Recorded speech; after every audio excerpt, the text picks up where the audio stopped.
Welcome to my channel. आज हम लोग जो दर्शन के जो पाश्चात्य विचारक हैं, जो दर्शन शास्त्री हमारे पाश्चात्य शैली के हैं, उसमें एक बहुत ज़्यादा फेमस नाम है सर फ्रोबेल का, जिन्होंने किंडरगार्टन जो बच्चों के स्कूल का जो नींव रखी जाती है उसका आविष्कार किया था, उसका निर्माण किया था। किंडरगार्टन जो पद्धति है उसको बढ़ाया था और उसके विकास की बात करी थी। तो इस अपने एपिसोड में या इस अपने वीडियो में हम लोग सर फ्रोबेल की पूरी जो उनका लाइफ है उसके बारे में डिस्कस करेंगे, उनका जो दर्शन है उसके बारे में हम लोग डिस्कस करेंगे, और जो उनकी शिक्षा की एरिया है और क्या किंडरगार्टन की विशेषताएं हैं जिनका उन्होंने निर्माण किया था बच्चों की शिक्षा के लिए। किंडरगार्टन में क्या क्या फैसिलिटी होती हैं, जो पूरा किंडरगार्टन का एरिया होता है उसको भी हम लोग डिस्कस करेंगे, उसको भी हम लोग समझेंगे। तो मेरे वीडियो को एंड तक देखिएगा, क्योंकि इस पूरे जो फ्रोबेल का जो जीवन इतिहास है और जो पूरा जो फ्रोबेल का जो कहानी है उसमें आपको हर एक जगह पे बहुत ज़्यादा उनके बारे में नॉलेज मिलने वाली है। किंडरगार्टन की हर एक बात आपको समझने वाली है, और एंड तक अगर आप मेरे वीडियोस को देखते हैं तो उसमें आप जितनी भी किंडरगार्टन की विशेषताएं होती हैं, जितनी भी किंडरगार्टन की बातें होती हैं, वो सब आपको समझ में आ जाएंगी। तो इसलिए पूरा वीडियो मेरा देखिएगा और पूरे इस कॉन्सेप्ट को समझिएगा। सर फ्रोबेल का जन्म 21 अप्रैल 1722 को यूरेनियन के वनों के ओवरवीस गांव में हुआ था। बहुत ही घना जंगल था, घने एरिया के एक गांव में उनका जन्म हुआ था, और उनका पूरा नाम था फ्रेडरिक अगस्ट फ्रोबेल, और कई लोग उन्हें फ्रेडरिक विल्हेम अगस्ट फ्रोबेल के नाम से भी जानते हैं। तो उसी गांव में एक वो था, कहते हैं जिसको चर्च कहते हैं, उसी गांव के चर्च में फ्रोबेल के जो पापा जी थे वो पादरी थे, और उनकी जो मम्मी थी वो हाउसवाइफ थी। घर का पूरा जो माहौल था वो धार्मिक था, बहुत शांति थी, बहुत ही सद्विचारों वाले लोग थे, फैमिली बहुत ही ज़्यादा सादी थी। लेकिन जब आपके जो फ्रोबेल थे वो बहुत छोटी उम्र के थे तो उनकी मम्मी की डेथ हो गई। मम्मी की डेथ के बाद उनके पापा ने सेकंड मैरिज कर ली, और सेकंड मैरिज करने के बाद में भी उनके घर का जो माहौल था वो धार्मिक ही रहा, क्योंकि अच्छा माहौल था। पापा उनके पादरी थे, धर्म से ही रिलेटेड थे, तो इसलिए जो घर का माहौल था वो भी धार्मिक ही रहा था। मम्मी का इतना इंटेंशन बच्चे के लिए नहीं था, लेकिन फिर भी जैसा घर का माहौल था उस हिसाब से उनका जो नेचर था, उनकी जो प्रवृत्ति थी उसमें धर्म की प्रधानता रही, उसमें उनके अंदर आध्यात्मिकता की जो प्रधानता होती है उसकी बात उनके अंदर आई थी। माहौल उनके घर का वैसा ही था। अब चलिए बात करते हैं फ्रोबेल के दर्शन की, कि फ्रोबेल का जो दर्शन था, उनका जो व्यूज थे वो किस टाइप के थे। तो दर्शन की तत्व मीमांसा में फ्रोबेल ने ये देखा कि जो एक ही एरिया की जो वनस्पति है या एक ही एरिया का जो माहौल है उसमें एक चीज का बहुत बड़ा इफेक्ट पड़ता है। मान लीजिए कि उन्होंने देखा कि एक चीज की खेती हो रही है, तो उस चीज की खेती में जो प्रोसेस होता है उसी प्रोसेस के हिसाब से ही वो खेती की पैदावार अच्छी हो रही है। कोई एक चीज है जिसका नियम बनाया जाता है, जिसमें कोई एक बात को सर्वोपरि रख के उस चीज का विकास किया जाता है। मतलब उनका कहने का ये था कि अगर कोई भी हम घटना घटित होती है या कोई भी हम बात करते हैं, उसके पीछे एक मुखिया होता है, उसके पीछे एक रीजन होता है, उसके पीछे एक सॉलिड कारण होता है जो उस चीज का विकास करता है। तो जब उनकी प्रवृत्ति धार्मिक थी तो उन्होंने ये सोचा और बहुत ज्यादा गहन अध्ययन किया, तो उन्हें ये समझ में आया कि इस जीवन के विकास में जो मनुष्य का जीवन होता है, जो प्राणियों के जीवन का विकास होता है, उसके जीवन का विकास करने वाला एक दैवीय शक्ति है, एक सर्वोपरि शक्ति है जिसको हम ईश्वर कहते हैं। वही प्राणियों में विकास करता है, वही परिवर्तन करता है और वही उनके समस्याओं का समाधान करता है। इस तरीके से अपनी तत्व मीमांसा में फ्रोबेल ने ये समझाना चाहा कि संसार की कोई घटना, मनुष्य के जीवन की कोई घटना भी जब घटित होती है तो उसके पीछे ईश्वरीय शक्ति का हाथ होता है। अपने जीवन की ज्ञान मीमांसा में भी उन्होंने इसी बात को कहा कि यदि मनुष्य को जो ज्ञान मिलता है उस ज्ञान में ईश्वरीय ज्ञान का होना बहुत जरूरी है, क्योंकि हमें परमात्मा से ही हर चीज की प्राप्ति होती है। हम उनका अध्ययन करके ही, हम उनकी आध्यात्मिकता की प्राप्ति के बाद ही हम इस संसार के ज्ञान की सही प्राप्ति कर सकते हैं, चाहे वो सांसारिक ज्ञान हो या चाहे वो भौतिक ज्ञान हो। उनका जो थिंकिंग थी, जो उनकी दर्शन के प्रति जो उनकी विचारधारा थी, वो पूर्णतया धार्मिक थी। वो एक चीज ये भी कहते थे कि हमारा ज्ञान जो हमने प्राप्त किया, चाहे वो किसी भी चीज से रिलेटेड हो, चाहे वो आध्यात्मिकता से रिलेटेड हो, चाहे वो सांसारिक जगत से रिलेटेड हो, चाहे वो खुशियों से रिलेटेड हो, चाहे वो वनस्पति से रिलेटेड हो, जितना भी ज्ञान है इस जीवन का, जितना भी ज्ञान है इस ब्रह्मांड का, उस ज्ञान का सही उपयोग है ईश्वरीय ज्ञान का उसमें समावेश हो जाना। तो उन्होंने अपने ज्ञान मीमांसा में भी ईश्वरीय ज्ञान की प्राप्ति की ही बात को सर्वोपरि माना था। अपने ज्ञान की मूल मीमांसा में भी उन्होंने यही कहा कि जब मनुष्य ज्ञान प्राप्ति को लेगा, जब मनुष्य ज्ञान प्राप्ति करेगा तो राष्ट्र हित की बात करेगा, देश हित की बात करेगा, शाश्वत नियमों की बात करेगा, अनुशासन की बात करेगा, अपना जितना भी सांसारिक भलाई होती है, राष्ट्र सेवा की भावना की तो बात करेगा, लेकिन उसमें भी सबसे पहले वो ईश्वर की आराधना की बात करेगा। उसके ज्ञान में ईश्वर की बातें आएंगी और जब तक वो ईश्वर प्राप्ति या ईश्वर की विश्वास की बातें उसके ज्ञान में नहीं होंगी, उसकी मूल्य नहीं होगा ज्ञान का, तब तक वो ज्ञान बेकार है। चाहे वो उसमें राष्ट्र की भावना की बात हो, चाहे उसमें जनहित के भावना की बात हो या समाज कल्याण की बात हो, ये सारे कल्याण वो एक्सेप्ट करते हैं कि हाँ होते हैं। इन सबका, हमारे ज्ञान का, हमारी प्राप्ति का मूल उद्देश्य संसार का, जीव जगत का कल्याण करना तो है ही, लेकिन ईश्वरीय ज्ञान की भलाई, ईश्वरीय ज्ञान का बढ़ावा, ईश्वरीय ज्ञान के विकास को साथ लेके हमें अपने दर्शन का विकास करना है। तो इस तरीके से उनकी जो ज्ञान मीमांसा, मूल मीमांसा और तर्क मीमांसा में पूरी ईश्वरीय प्राप्ति की ही बातों को कहा गया था। अब उनके जीवन के बारे में मैं आपको एक कहानी सुनाती हूँ, जिससे आपको थोड़ा सा क्लियर होगा कि वो क्यों इन सब की बातें करते थे। जब फ्रोबेल 8 वर्ष के थे तो उनके गांव में, जहां वो रहा करते थे, उनके गांव में एक कार्यक्रम का आयोजन हुआ, एक प्रोग्राम ऑर्गेनाइज हुआ।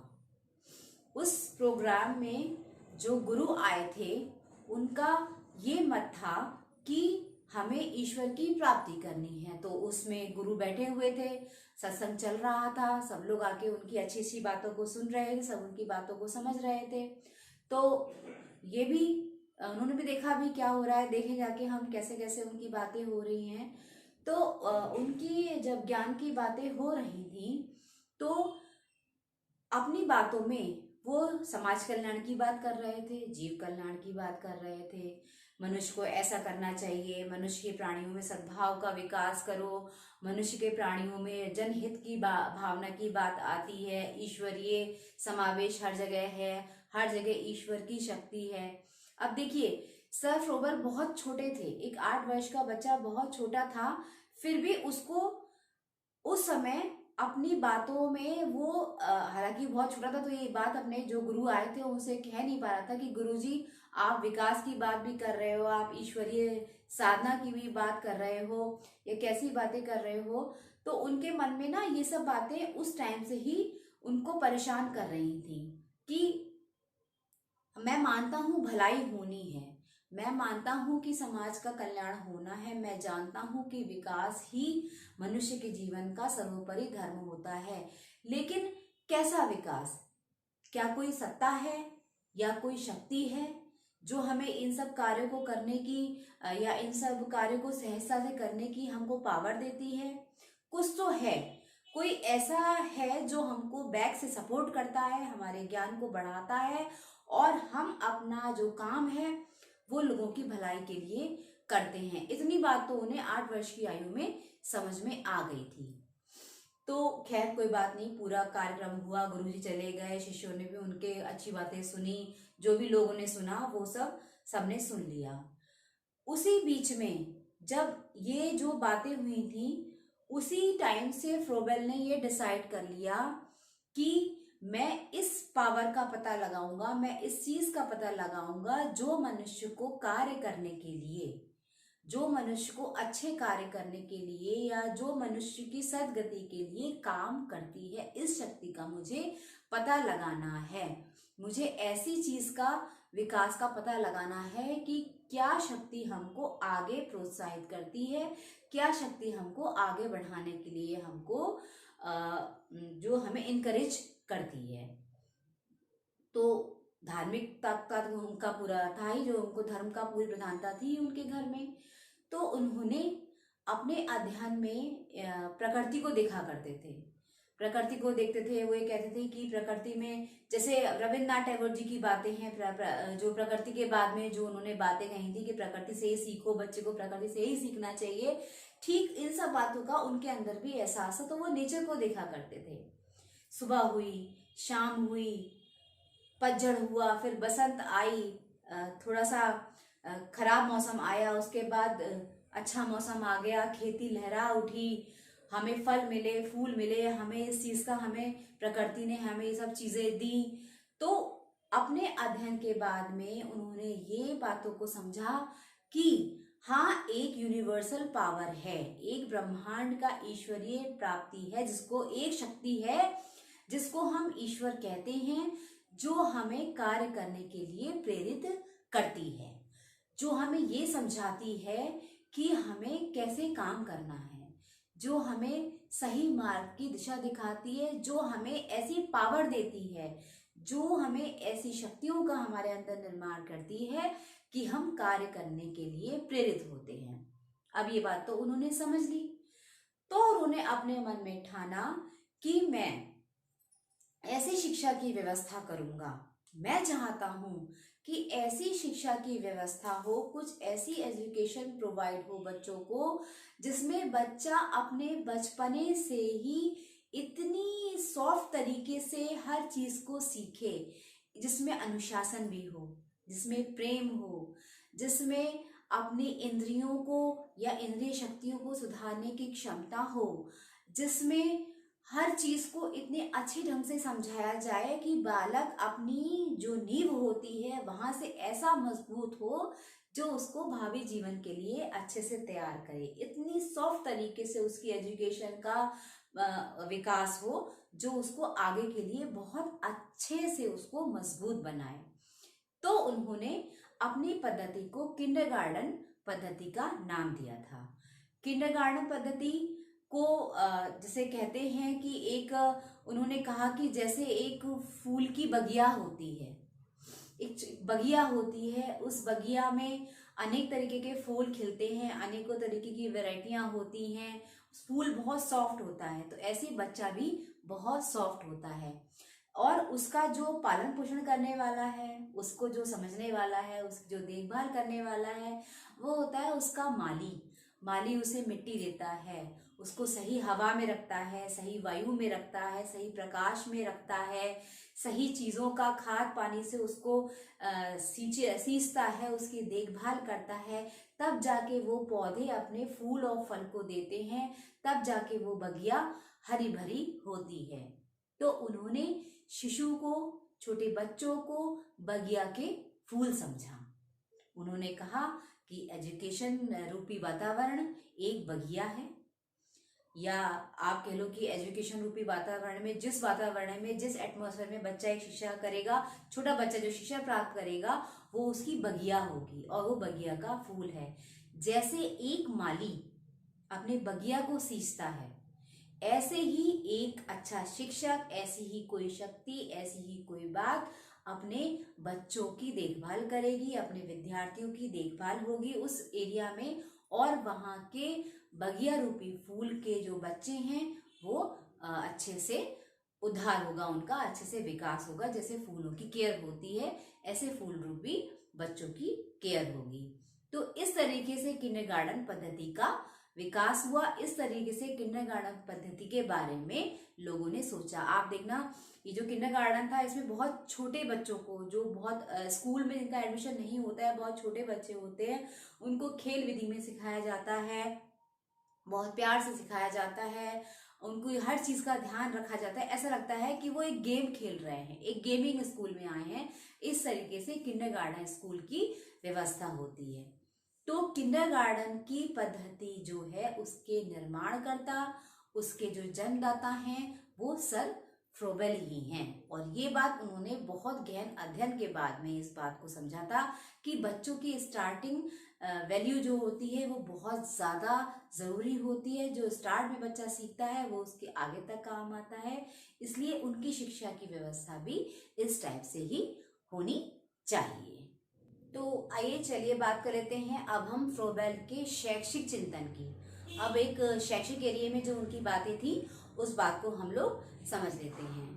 तो जब हमारे फ्रोबेल ने अपना अध्ययन कार्य शुरू किया था, तो उस टाइम पे जो अन्य दर्शन शास्त्री थे, तो उस समय ऐसे दर्शन शास्त्रियों की बोलबाला था जहाँ पे वैज्ञानिकता को प्रोत्साहन दिया गया था।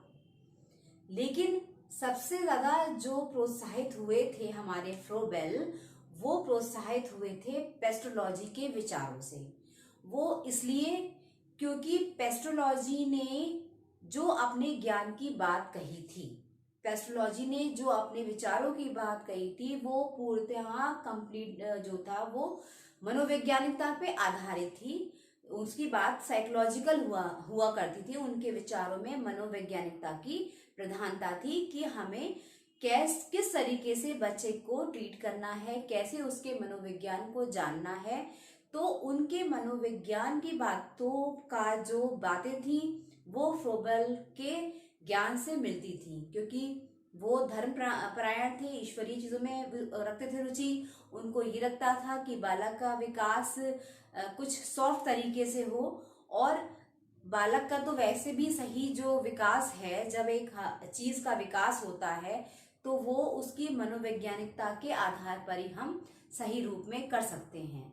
हम अपनी जो शिक्षण विधियां हैं, हम अपनी जो टीचिंग का जो स्टाइल है, हम ऐसे किसी बच्चे पे नहीं थोप सकते।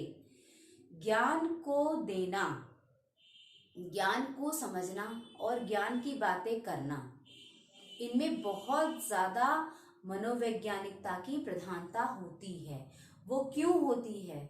क्योंकि बच्चे का स्वभाव अलग अलग होता है, बच्चे का नेचर बहुत अलग होते हैं। हर बच्चे की अपनी एक इंडिविजुअल भिन्नता होती है। बच्चे की क्या होती है? हम सब लोगों के नेचर अलग अलग होते हैं। तो जब हम एक मैच्योरिटी में आते हैं, जब हम मैच्योर हो जाते हैं, जब हमने अपनी पढ़ाई का एरिया चुन लिया होता है, अपनी एरिया की पढ़ाई को अपने इंटरेस्ट से चूज कर लिया होता है, उस एरिया में हमने अपना करियर सेट कर लिया होता है, या हमारा इंटरेस्ट उसमें जब जाग चुका होता है, उसके बाद जो बातें आती हैं मैच्योरिटी के बाद में, वो तो हम समझ लेंगे। 4 लोग जिनके इंटरेस्ट अलग अलग हैं, किसी का म्यूजिक में इंटरेस्ट है, उसने म्यूजिकल एरिया में अपना करियर सेट कर लिया।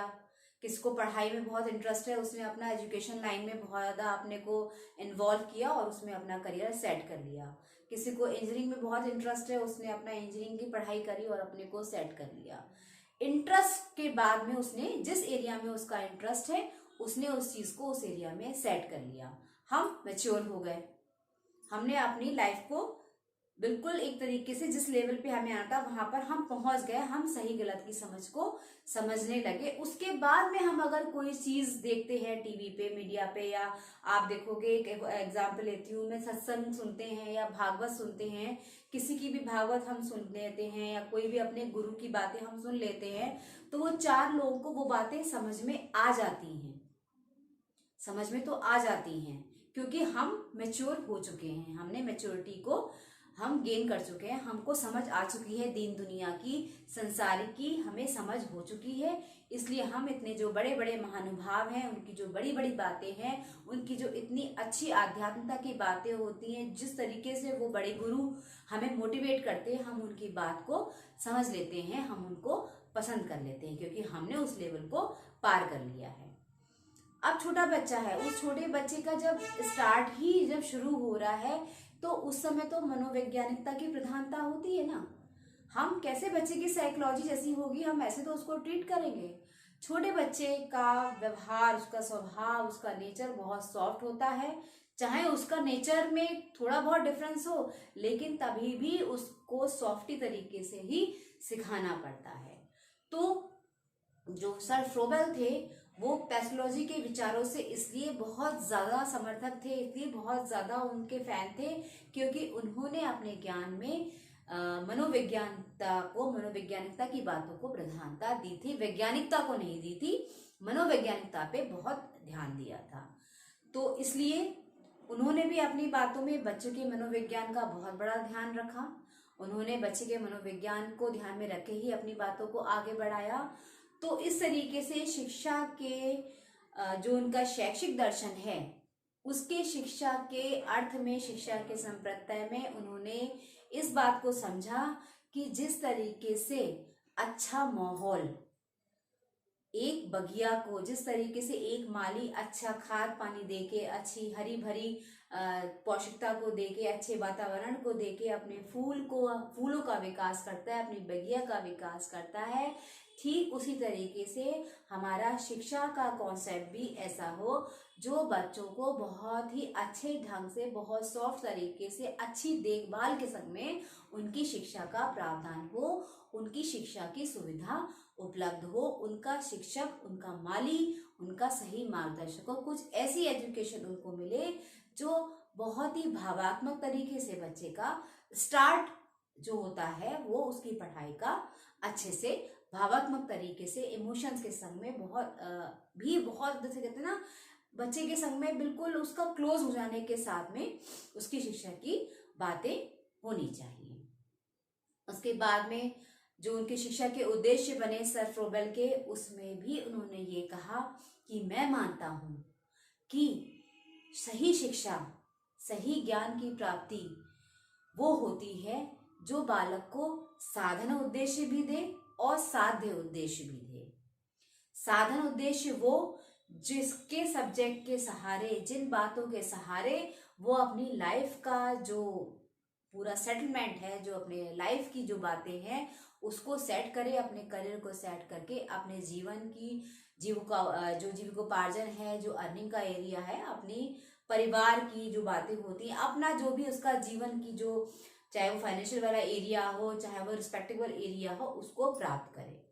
और साध्य उद्देश्य वो होते हैं जिसमें पूर्णतया आध्यात्मिकता की बातें होती हैं, जिनके द्वारा उसके अंदर सद्विचारों का समावेश होगा, जिनके द्वारा उसके अंदर ऐसे अच्छे गुणों का विकास हो, नैतिक मूल्यों का समावेश हो, मौलिक अधिकारों का समावेश हो, और जो एक दूसरे के लिए जितनी भी हमारे जो अच्छी अच्छी बातें होती हैं, जिसमें नैतिकता होती है, अनुशासन होता है, जिसमें सहयोग होता है, जिसमें सहचर्य की भावना होती है, जिसमें टीम टीचिंग की भावना होती है, जिसमें सबको साथ लेके आगे बढ़ने की बात होती है, तो ऐसे उद्देश्य जो होते हैं वो साध्य उद्देश्य कहे जाते हैं। तो मैं मानता हूँ कि बालक की एजुकेशन में, बालक की शिक्षा में साधन उद्देश्य भी हो और साध्य उद्देश्य भी हो। इन दोनों उद्देश्यों के साथ में हमारे बच्चे का जो एजुकेशन का एरिया है वो पूरा हो।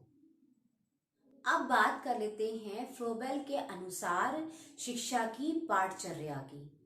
तो जैसा कि मैंने आपको बताया कि फ्रोबेल जो थे वो पेस्टोलॉजी के समर्थक थे, पेस्टोलॉजी से बहुत ज़्यादा उनके फैन थे, उनके विचारों से बहुत ज़्यादा इम्प्रेस थे। तो मनोवैज्ञानिकता पे उन्होंने बहुत ध्यान दिया। उनके अकॉर्डिंग एक बालक की शिक्षा में खेलकूद की भी व्यवस्था हो, एक बालक की शिक्षा में रंगमंच की भी व्यवस्था हो, व्यायाम की व्यवस्था हो, जो करिकुलर एक्टिविटीज होती हैं उनकी व्यवस्था भी हो, और प्रकृति से रिलेटेड बातें भी उसके अंदर हो, और जितनी भी बातें जो बच्चे को उसकी मनोवैज्ञानिकता को बढ़ावा दे, उसके मन के, उसकी आंतरिक शक्तियों का जो बातें विकास करे, उन सब बातों का बच्चे की शिक्षा में शामिल करना बहुत ज़्यादा ज़रूरी होता है। इसके बाद में जो शिक्षण विधि की बात करें कि किस शिक्षण विधि से उनका बच्चों का एजुकेशन होना चाहिए, तो उसके लिए उन्होंने किंडरगार्टन की व्यवस्था की बात करी थी कि मैं मानता हूँ किंडरगार्टन व्यवस्था होनी चाहिए, जिसमें बालक की उसी जो शिक्षण विधियां किंडरगार्टन की हैं संपूर्ण वही शिक्षण विधि से बालक का शिक्षा की व्यवस्था होनी चाहिए। 6 से 8 वर्ष तक का जो बच्चा होता है वो किंडरगार्टन के स्कूल्स में या किंडरगार्टन पद्धति से उनको पढ़ाना चाहिए है। तो किंडरगार्टन के बारे में भी हम अभी आगे बात करेंगे, इसलिए मैंने आपको कहा है कि मेरे वीडियोस को पूरा एंड तक देखिएगा, क्योंकि मैं उसके बारे में बहुत सारी बातें बताऊंगी। क्योंकि जब आपका दर्शन का पेपर होगा, स्पेशली जो बीएड एमएड के बच्चे हैं, जो एजुकेशन के एरिया के बच्चे हैं, मैं खास तौर से उनको कहना चाहूंगी, जब आपका फिलॉसफी का जब पेपर होगा तो उसमें जो भी मैंने आपको दर्शन पढ़ाए हैं अब तक, जितने भी मैंने आपको दर्शन पढ़ाए हैं वो सारे ही दर्शन इंपॉर्टेंट हैं, और फ्रोबेल का भी दर्शन आता है। किंडरगार्टन पद्धति की विशेषताएं बताइए, उनका पूरा संपूर्ण आप हमको एक्सप्लेन करिए, तो ये क्वेश्चन बन के आता है। तो इसलिए मैं आपको ये सब बातें भी बहुत अच्छे ढंग से बताने वाली हूँ, आपको मेरा वीडियो पूरा पूरा देखना पड़ेगा। तो चलिए मैं शिक्षण विधि पे दोबारा लौटती हूँ कि शिक्षण विधि में उन्होंने किंडरगार्टन पद्धति के विकास की बात कही थी। अब फ्रोबेल के अनुसार जो अनुशासन है वो कैसा होना चाहिए था। तो फ्रोबेल जो अन्य तरीके के जो लोग हैं जिन्होंने बहुत ज़्यादा सपोर्ट किया था कि दमनात्मक अनुशासन हमें नहीं चाहिए है, व्यक्तिगत स्व अनुशासित होना ही, अपने ऊपर ही काबू पाना ही सच्चा अनुशासन है। ठीक यही बात भी अपने शब्दों में फ्रोबेल ने कही थी कि वो जो दंड के बिल्कुल भी विरोधी थे, उन्हें पनिशमेंट बच्चे को नहीं समझ में आता था छोटे बच्चे को देना है। आप पनिशमेंट दो बच्चे को, आप बच्चे को डांटो, बच्चे ने जब गलत करा है तो आप उसको दंड दो, लेकिन ऐसे नहीं देना है कि वो जो बेचारा काम कर रहा है वो भी ना कर पाए। उसके दंड में भी कुछ ऐसी बातें हों जिससे वो अपनी चीज़ों से प्यार करे, अपनी शिक्षा से प्यार करे, अपने गुरु से प्यार करे, बल्कि और ज़्यादा सम्मान उसके अंदर आ जाए, और वो अपने कार्य के लिए इतना ज़्यादा सपोर्ट करे कि नहीं मेरे को तो करना ही करना है, मुझे और अच्छे ढंग से अपनी टीचर को इम्प्रेस करना है, मुझे सारी एक्टिविटीज़ में पार्टिसिपेट करना है, मुझे हर चीज़ को कंप्लीट सीखते हुए चलना है। मतलब बच्चे की जो दंड व्यवस्था होती है, बच्चे का जो मोटिवेशन होता है वो इस तरीके से हो कि उसके अनुशासन में जब हम उसको, अगर वो बच्चा कोई गलती भी करता है, अगर अनुशासन का पालन नहीं करता है, तो उसमें ऐसी बातें हों, ऐसी ट्रिक्स हों जो बच्चा अपने कार्य को करने के लिए बहुत ज़्यादा प्रोत्साहित हो जाए और अच्छे ढंग से करने के लिए वो सीखना चाहे। अब उनके अनुसार शिक्षक कैसा होना चाहिए, तो फ्रोबेल का ये मानना था कि शिक्षक ऐसा जो बालक की संपूर्ण एक्टिविटी को समझे, बालक के मनोविज्ञान को समझे।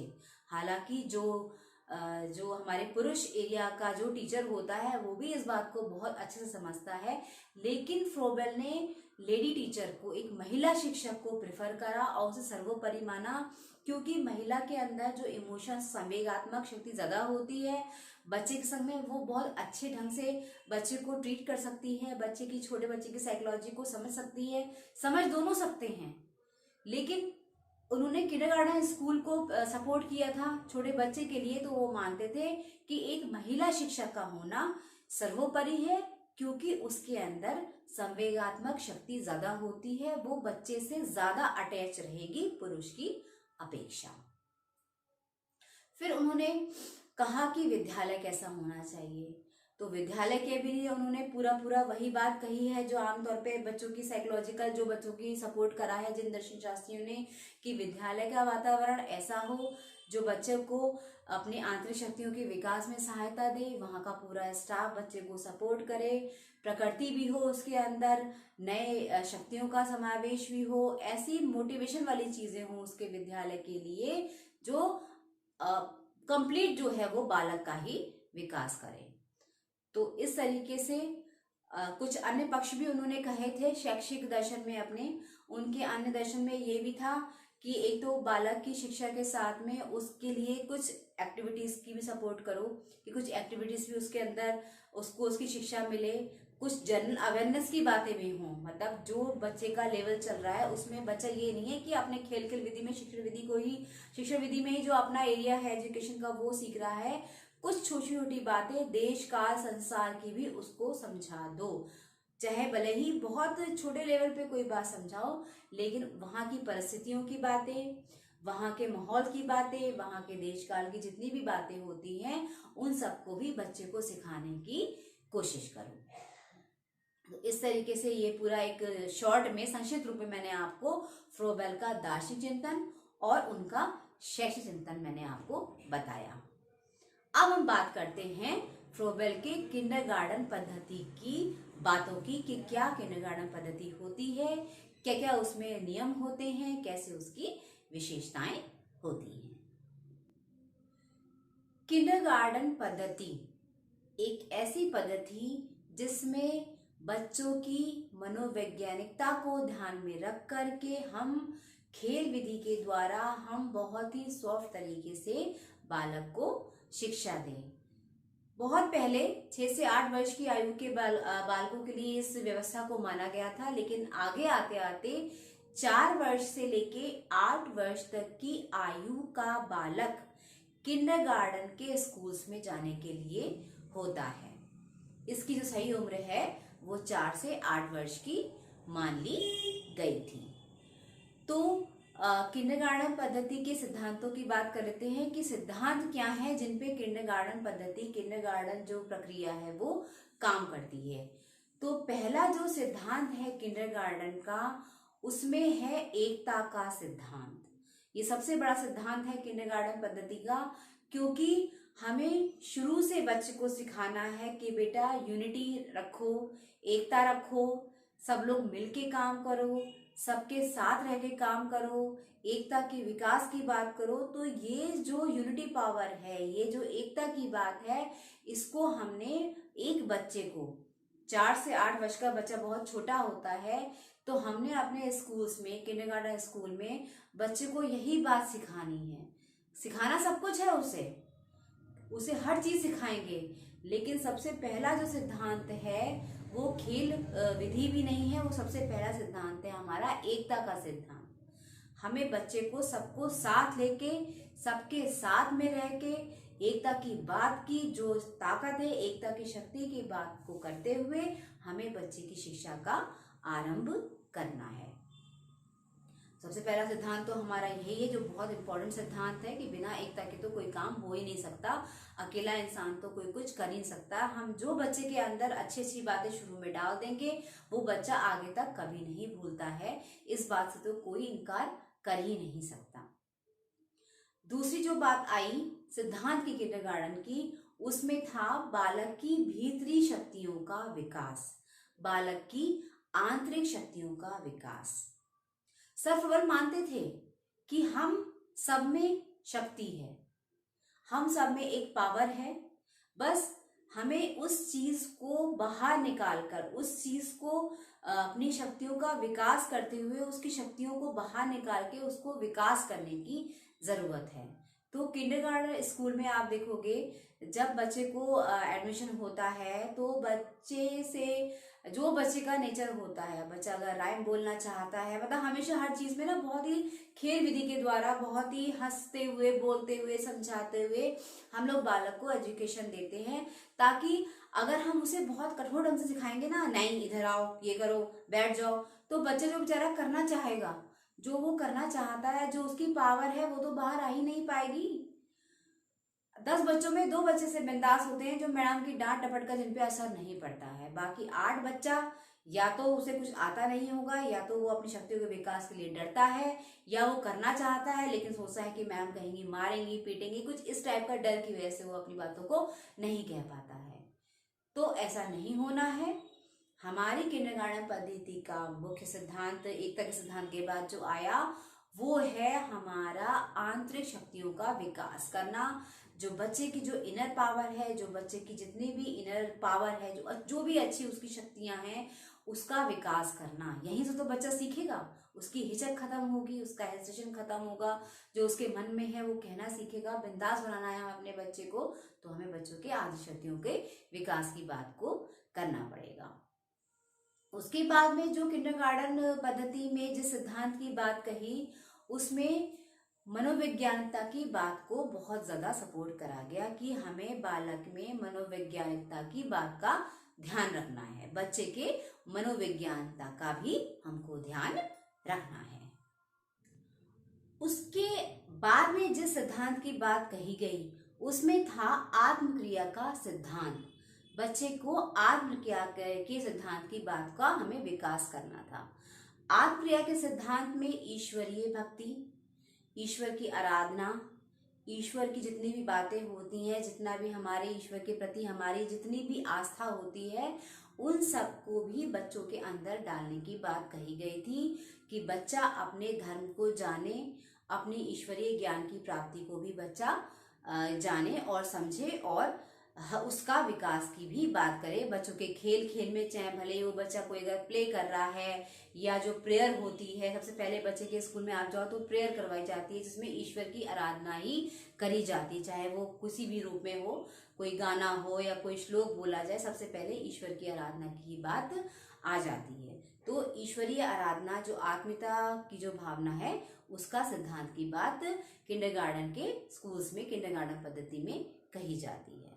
फिर जो सिद्धांत आया वो था हमारा स्वतंत्रता का सिद्धांत। स्वतंत्रता मतलब बच्चा फ्री का मतलब ये नहीं है कि जो अपनी मनमानी कर रहा है, बच्चा गलत कर रहा है तो हम कहेंगे हाँ हाँ बच्चे तू बच्चा है और तू कर। नहीं नहीं नहीं, ऐसा नहीं है। स्वतंत्रता का सिद्धांत का मतलब ये है कि बालक अगर स्कूल में आया है, जो हमारा किंडरगार्टन स्कूल में बच्चा आया है, तो अपने को कंफर्टेबल समझे। कंफर्टेबल बच्चा तब समझेगा जब वो बच्चा अपने काम के लिए बिल्कुल सुरक्षित होगा, बिल्कुल स्वतंत्र होगा। जिस टाइप से बच्चा घर में रहता है, तो अगर उसका मन क्या कहते हैं खेल खेल में कुछ करने का है तो वो खेल खेल में कर रहा है, खाने का मन कर रहा है तो वो खा भी रहा है, उसका मन कुछ सॉन्ग सुनने का मन कर रहा है तो बच्चा सॉन्ग भी सुन रहा है, या बच्चा कुछ भी अपना जो एक्टिविटी करना चाहता है घर में, तो कुछ ऐसा स्वतंत्रता दो बच्चे के स्कूल में जो बच्चा स्वतंत्रता में रह के बिल्कुल फ्री होके अपनी शक्तियों को निखार सके, अपने पावर की वो अपनी जो बातें हैं उसको सही रूप दे सके। तभी तो किंडरगार्टन स्कूलों में टिफिन का सिस्टम बहुत होता है, बच्चा फल भी खाएगा, बच्चा फ्रूट भी खाना है, उसको डांसिंग के थ्रू सिखाया जाता है, उसमें बहुत ज़्यादा प्ले होते हैं, अब बच्चे को छोटे छोटे डायलॉग्स भी बुलवाए जाते हैं। जो टीचर होती है वो बहुत ज़्यादा पोलाइट होती है बच्चे के समय। क्यों? क्योंकि बच्चे को ऐसा लगे कि उसे घर जैसा माहौल मिल रहा है, उसे ऐसा लगे कि वो अपने घर में ही बैठा है और घर में ही एजुकेशन ले रहा है। जो आप ये समझ लो, अब जब बच्चा स्वतंत्र होगा तो अपनी बात को भी कहेगा। अगर उसके अंदर किसी के लिए कोई बात है वो नहीं कह पा रहा है तो स्वतंत्र होगा, हम उसको ऐसा माहौल देंगे तो वो अपनी परेशानी भी बताएगा, अपनी खुशी भी बताएगा, अपनी जेलस वाली फीलिंग भी बताएगा, या अपने नेचर की उसकी जो भी बातें होती हैं भाई, वो सब कुछ आपको बताएगा अगर वो स्वतंत्र होगा। तो स्वतंत्रता के सिद्धांत की बात को भी किंडरगार्टन के सिद्धांतों में शामिल किया गया है। उसके बाद में जिस सिद्धांत की बात कही गई किंडरगार्टन में, वो है आपका खेल विधि। प्ले वे में खेल के द्वारा बालक को सीखना है, खेल के द्वारा बालक की शक्तियों का विकास होना है। कोई भी चीज है खेल खेल में समझाओ। कोई भी कलर की पहचान करनी है तो उसको भी खेल के समय, खेल के अकॉर्डिंग आप समझाइए। किसी भी 1 2 3 अल्फाबेट्स को या अ आ इ ई वर्णमाला को आपको समझाना है, वो भी आप खेल के विधि के रूप में तो जितनी भी बातें होती हैं किंडरगार्टन में, उसमें प्ले वे होती हैं, प्ले बेस्ड होती हैं, उसी के द्वारा बालक को जो है वो हम लोग सिखाते हैं।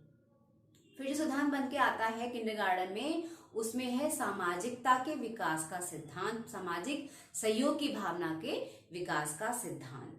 सहयोग की भावना, समाज में कोऑपरेट रहने की भावना, सामाजिकता की शक्तियों को जो बातें हैं उनको सिखाना भी इस स्कूल में बहुत जरूरी होता है, क्योंकि बच्चा है तो सामाजिक प्राणी ही, समाज के साथ रहेगा।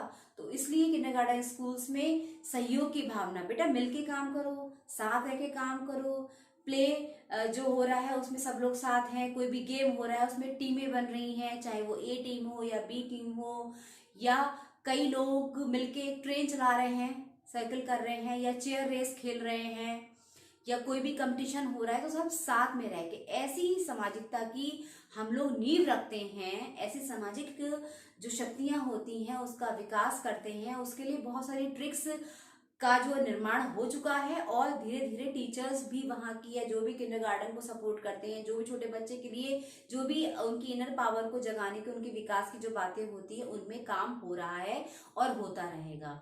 और ये विकास की ट्रिक्स जो होती हैं, ये युक्तियां जो होती हैं कि कैसे और हम अच्छे से अपने बच्चों की किंडरगार्टन को और अच्छे से सपोर्ट कर सकते हैं, बच्चों की कैसे हम उनकी पावर को बहुत अच्छे से जगा सकते हैं, उस बारे में काम होता आया है, अभी भी हो रहा है और होता रहेगा।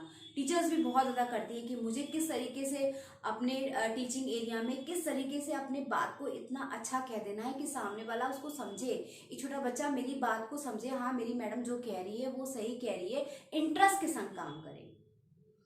बिना इंटरेस्ट के, बिना रुचि के हम कोई काम नहीं कर सकते।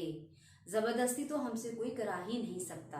हम काम करेंगे लेकिन वो काम खराब होगा, हम उसको अच्छे ढंग से नहीं कर पाएंगे।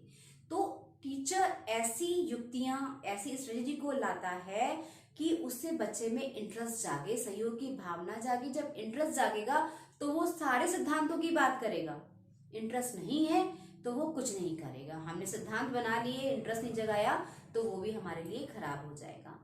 तो सहयोग की भावना की बातें, सहयोग, सामाजिकता, सोशल वर्क की बातें, टीम टीचिंग की बातें, टीम स्पिरिट की बातें, टीम टास्क की बातें, ये सब बातें हम लोग किंडरगार्टन के जो व्यवस्था होती है शिक्षा की, उसमें हम लोग सिखाते हैं। अब बात करते हैं किंडरगार्टन स्कूल्स के जो साधन होते हैं, साधन स्रोत होते हैं, उनकी बातों की।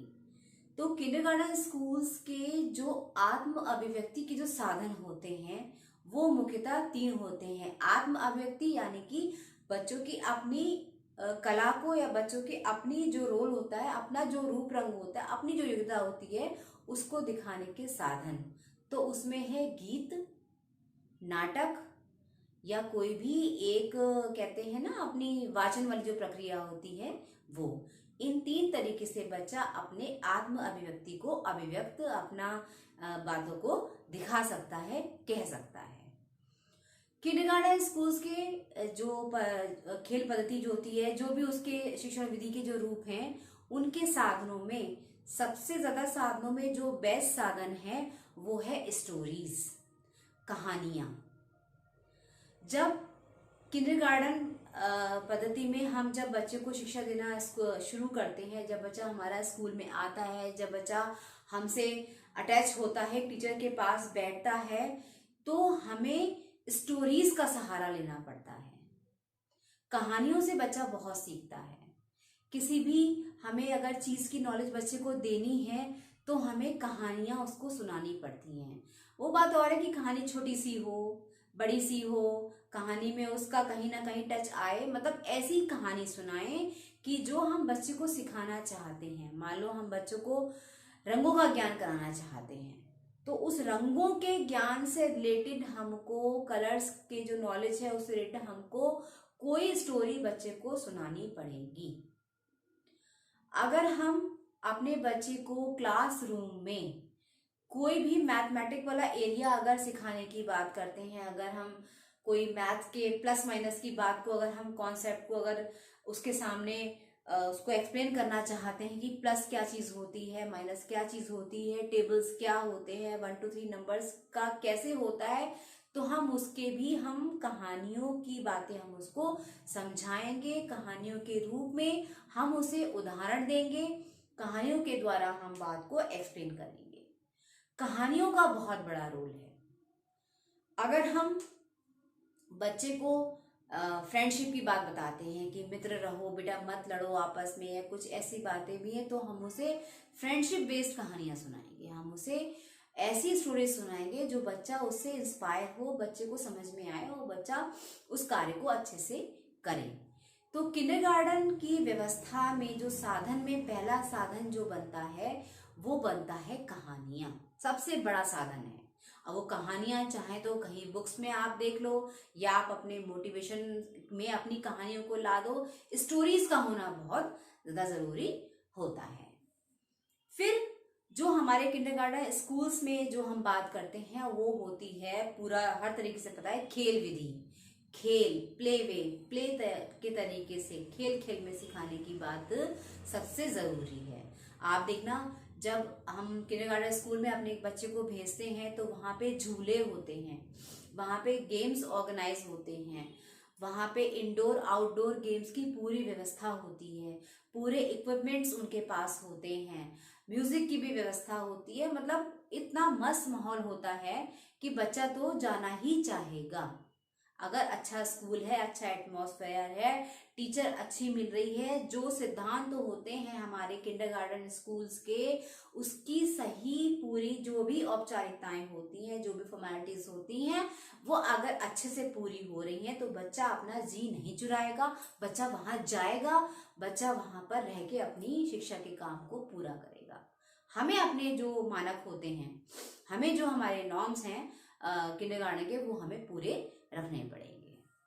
उसके बाद में जो साधन बन के आया किंडरगार्टन का, उसमें है गिफ्ट्स। उपहार की बहुत बड़ी एक इमेज है, एक बहुत बड़ा रोल है बच्चे की एजुकेशन में।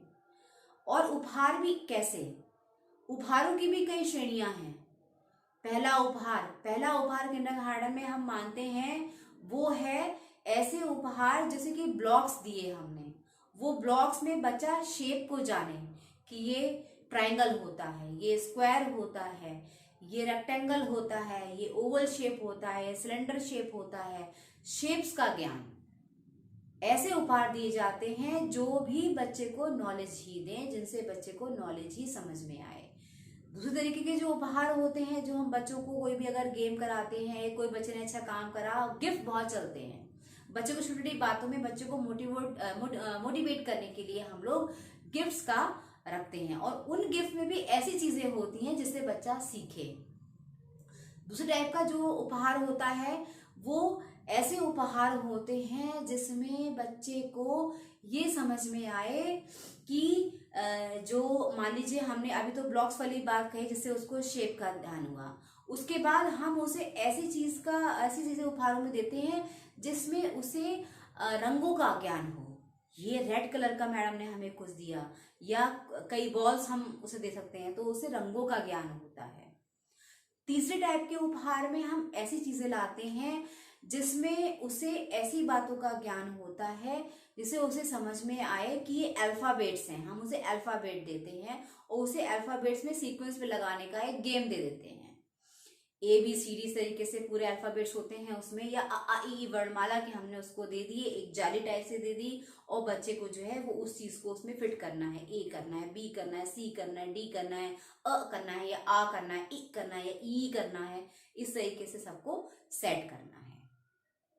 एक और तरीके के उपहार होते हैं जिसमें हम उसे असेंडिंग ऑर्डर को समझाते हैं। उसमें हम चाहे तो कोई एनिमल्स दे दें, या कोई भी बच्चे की पेंसिल्स का शेप दे दें, या कुछ भी ऐसा दे दें जिसमें बच्चा असेंडिंग छोटा, उससे बड़ा, उससे बड़ा, फिर उससे बड़ा, या डिसेंडिंग बहुत बड़ा, फिर उससे छोटा, कुछ इस वाला ऑर्डर जो ऑर्डरिंग होती है उसको समझ सके।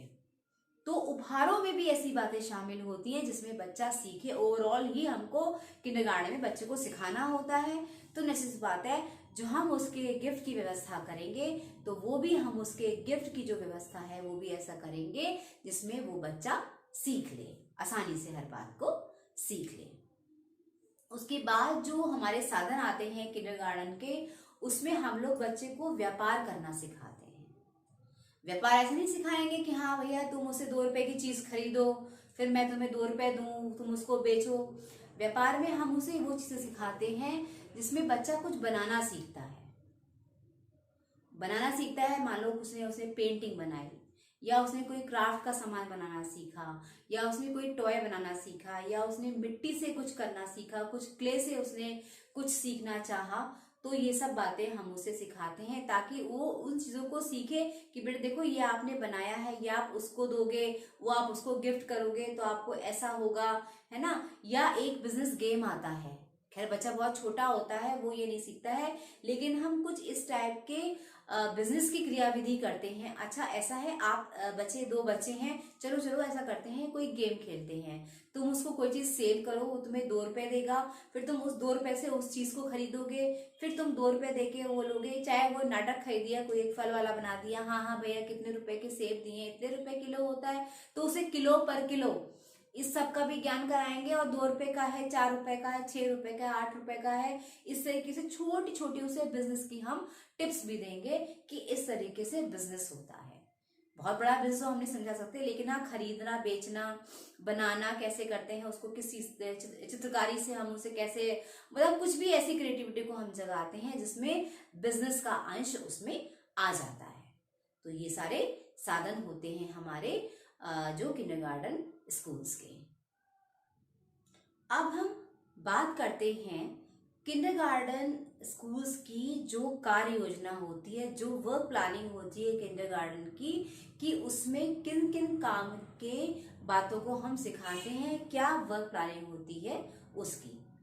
तो किंडरगार्टन स्कूल्स की जो कार्य योजना है उसमें हम भक्ति भावना को भी जगाते हैं, उसमें हम ज्ञान प्राप्ति की भावना को भी कहते हैं, ईश्वर की साधना की भी बात करते हैं, भौतिकता की भी बात करते हैं, उसमें हर चीज की हम बात करते हैं।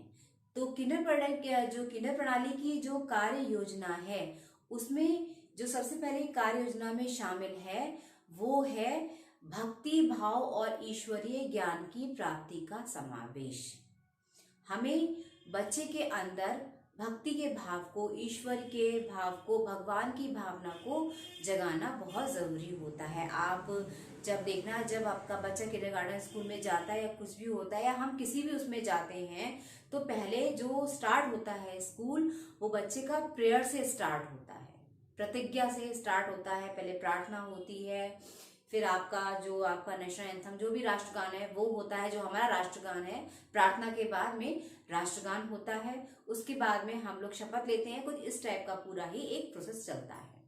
तो ईश्वर की भक्ति का विकास सबसे पहला जरूरी होता है। हम लोग उनको कोई भी प्रार्थना की बात या कुछ भी शुरुआत होती है कार्य योजना में, सबसे पहले हम ईश्वर की भक्ति का उसमें समावेश करते हैं।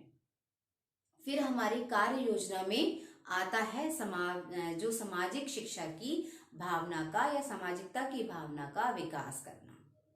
हमें अपने जो हमारा किंडरगार्टन का जो प्रक्रिया है उसमें हमें सहयोग की बात को सिखाना पड़ता है, उसमें हमें सामंजस्य की बातों को सिखाना पड़ता है, उसमें हमें कोऑपरेट वाली फीलिंग जो होती है वो उसकी बात को हमको जगाना पड़ता है। सोशल हमारी जितनी बातें होती हैं, जितना हम उन एक्टिविटीज को बच्चे में डालेंगे उतना ही बच्चा सोशल होके, एकजुट होके, मिलके काम करना सीखेगा। अकेलेपन वाली जो भावना होती है वो उसके अंदर बिल्कुल भी नहीं आएगी। हम कोशिश कर सकते हैं, कोशिश हमें करनी होती है, इसलिए हम अपने किंडरगार्टन स्कूल्स में वो सारी बातें लाते हैं जो एक बच्चे के लिए, चाहे वो किसी भी नेचर का हो, चाहे वो किसी भी स्वभाव का हो, वो उसके काम आने वाली है। वो गर्ल हो तो भी उसके काम आएंगी, वो बॉय है तो उसके काम आएंगी। तो हम सारी वो सब बातें हम कार्य योजना में अपने शामिल करते हैं। फिर हमारे कार्य योजना में शामिल होता है पढ़ना लिखना सिखाना। हम सब बातें कर लेते हैं, हम खेल विधि से भी सिखाते हैं, हम प्ले करके सिखाते हैं, हम सॉन्ग करते हैं, हम गा के किसी बात को समझाते हैं, हम म्यूजिक के द्वारा समझाते हैं। हम उसमें क्या समझाते हैं, हम उसमें ज्ञान ही तो देते हैं। तो जब हम ये सब बातें कर लेते हैं उसके बाद में हम उसे पढ़ना भी सिखाते हैं। ये नहीं है कि अल्पविधि में खेल भी ना, वो सब बातें हैं, वो एक्टिविटीज हैं, वो सारा पार्ट है हमारे एजुकेशन का। लेकिन हम बालक को अपने स्कूल में पढ़ना भी सिखाएंगे, उसको लिखना, उसकी राइटिंग स्किल भी सुधारेंगे। अब राइटिंग स्किल की भी बहुत सारी चीजें होती हैं, बहुत सारी बातें होती हैं। ये सब जब आप अपने टीचिंग के जो कोर्स करते हो, जो टीचिंग के एरिया में अगर आप जो अपने प्रोफेशनल कोर्स जब आप करते हो, वो सब बातें आपको सिखाई जाएंगी, वो सब बातें आपको समझाई जाएंगी। आप एनटीटी करोगे, जो छोटे बच्चों का नर्सरी टीचर ट्रेनिंग की जो बातें होती है उसमें भी आपको वो सब बातें वो सिखाई जाती हैं, क्योंकि हमने आगे बच्चे को उस ढंग से सिखाना है।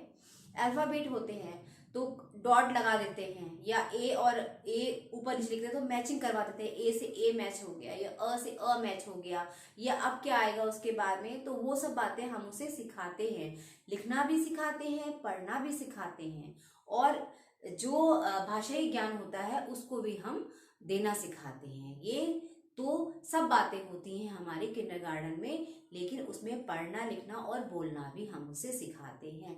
अगर बच्चा कोई पाठ पढ़ रहा है या कुछ कर रहा है, उसका प्रोनाउंसिएशन क्लियर नहीं आ रहा है, वो बात को कह तो रहा है लेकिन उस बात का जो क्लियरिटी नहीं है, उसका प्रोनाउंसिएशन सही नहीं है, प्रोनाउंसिएशन, तो वो भी हम उसे सिखाते हैं। हम नहीं बेटा ऐसे बोलते हैं, ऐसे, जब तक कि वो उसकी गलती नहीं सुधरेगी हम उसको जरूर सिखाएंगे, हम उसको उस बात को सिखाने के लिए हमेशा आगे रहेंगे, हम तत्पर रहेंगे। मैं सही जो वे है उसकी बात मैं आपको कह रही हूँ कि अगर आप एक अच्छे ढंग से अपने मन से अगर आप प्ले ग्रुप में अगर ज्वाइन कर रहे हो, या बच्चों को प्ले ग्रुप की बातें सिखा रहे हो, या वो जो स्कूल के मानक होते हैं वो कायदे में ये सब होते हैं, जिसमें हमें हर गलती को जो बच्चा होता है उसकी दूर करनी होती है। उसके बाद में जो हमारी जो वर्क जो हमारा प्लानिंग होती है उसमें हम लोग उसमें कोई भी हम नाटक उसको भी शामिल करते हैं, हम गेम्स को भी शामिल करते हैं, हम उसमें जो सॉन्ग्स को भी शामिल करते हैं, हम उसमें जो कहते हैं ना कि हम लोग ऐसे बड़े स्कूल्स में डिबेट कंपटीशन होता है, बड़े स्कूल्स में हम लोग एक सेमिनार ऑर्गेनाइज करते हैं या अपनी बात पे हम लोग डिबेट कराते हैं, तो ऐसे हम छोटे स्कूल्स में भी कराते हैं। हम छोटे बच्चों के लिए भी हम उन बातों को कराते हैं। वो बात और है, बच्चे छोटे छोटे उसमें अपनी बातें कहता है, उनके टॉपिक छोटे होते हैं, उनकी बातें छोटी होती हैं, लेकिन वो चीज़ भी हम उनकी कराते हैं। उनके विचारों को एक दूसरे से इंटरेक्ट करने के लिए हम इन बातों की कोशिश करते हैं, ताकि बच्चा अपनी भी बात कहे और दूसरे की भी बात को समझे। कुछ इस टाइप से हम प्रोग्राम्स को भी उनमें हम शामिल कर लेते हैं। अब वो चाहे तो हम शामिल किसी भी फॉर्म में कर दें, लेकिन अपनी बात, जो बालक की अपनी बात है वो, और जो दूसरे बालक की बात है उनके का भी तो आपस में समावेश होना चाहिए। बच्चे को क्या पता कि सामने वाला बच्चा क्या कह रहा है, कैसे उसका फ्रेंड बनेगा, कैसे वो अपनी बात को कहेगा। तो वो हम सहयोग की भावना, वो जो जितनी भी बातें होती हैं सामाजिकता के लिए, पढ़ने लिखने के साथ में जो भी अदर नॉलेज की बातें होती हैं, हम वो भी उस चीज को हम सिखाते हैं। इसके साथ में हम जो मैथमेटिक वाला जो एरिया होता है, जो मैथमेटिक वाला जो पार्ट होता है, उसको भी हम लोग ले लेते हैं। अंकगणित की जो शिक्षा कहते हैं वो भी हम बच्चे के एजुकेशन में शामिल करते हैं। चाहे वो हम शेप्स को दिखाएं, हम गुटकों के, लकड़ी के जितने भी शेप होते हैं उनके द्वारा हम बच्चे को सिखाएं, चाहे हम लिख के सिखाएं, चाहे प्लास्टिक के खिलौने होते हैं उसके द्वारा सिखाएं। तो अंकगणित की शिक्षा भी हम उसको देते हैं। चाहे हम एग्जाम्पल दें कि बेटा 1 आपके पास है, 1 एप्पल आपके पास है, 1 एप्पल आपके फ्रेंड के पास है, तो अगर हम 1 + 1 + 1 कर दे तो कितना होगा। मतलब एक मैं एग्जाम्पल दे रही हूँ। तो इस टाइप से हम बच्चे की अंकगणित की शिक्षा की भी व्यवस्था करते हैं। बच्चे का जो मैथमेटिक का जो पावर होता है उसको भी हम इंक्रीज करते हैं। फिर साथ में हम जो किंडरगार्टन स्कूल्स में और भी कई बातों में हमारा अब जो आया है उसमें योग शिक्षा भी शामिल है, उसमें ध्यान शिक्षा भी शामिल है। बच्चे को हम योग कराते हैं।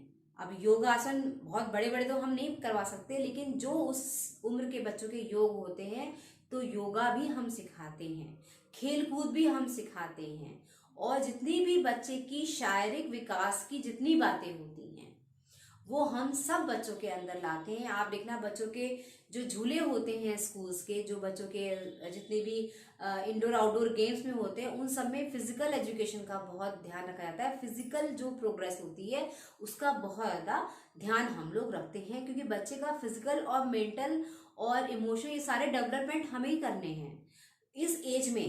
भाई 4 से 6 वर्ष का बच्चा, 4 से 8 वर्ष का बच्चा बहुत छोटा होता है और यहीं पे उसका सही विकास होना होता है। उसकी शक्तियां भी, जो उसकी मेंटल हेल्थ है वो भी उसकी इंक्रीज होनी है, उसका फिजिकल जो उसका विकास है वो भी होना है, उसका इमोशनल विकास भी होना है। तो उन सब के विकास के लिए खेल कूद और ये शिक्षा, व्यायाम, योग शिक्षा, इन सब की बातों को भी हम लोग किंडरगार्टन की शिक्षा व्यवस्था में शामिल करते हैं। तो इस तरीके से किंडरगार्टन जो शिक्षा व्यवस्था है वो बहुत ही बेहतरीन एक शिक्षा व्यवस्था है, जिसमें हर चीज बालक को ध्यान में रख के करी गई है। कैसे बच्चा अच्छे ढंग से सीख सकता है, कैसे उसका पूरा ओवरऑल डेवलपमेंट हो सकता है, तो इन सब बातों में हम लोग पूरे ढंग से ध्यान देते हैं। तो हमें या हम सब लोग जो सर फ्रोबेल है उनका हम धन्यवाद करते हैं, जिन्होंने इस तरीके से अपनी शिक्षा व्यवस्था को हमारे सामने लाके प्रस्तुत किया, हमें किंडरगार्टन व्यवस्था को समझाया, हमने उनकी व्यवस्था को अपने अंदर शामिल किया, हमने अपने स्कूल्स में उनको फैसिलिटी को लिया, उनकी ट्रिक्स को, उनके मार्गदर्शन को हमने अपने अंदर समाहित किया और हमने बच्चे के विकास के लिए इन सब रूपों में काम किया।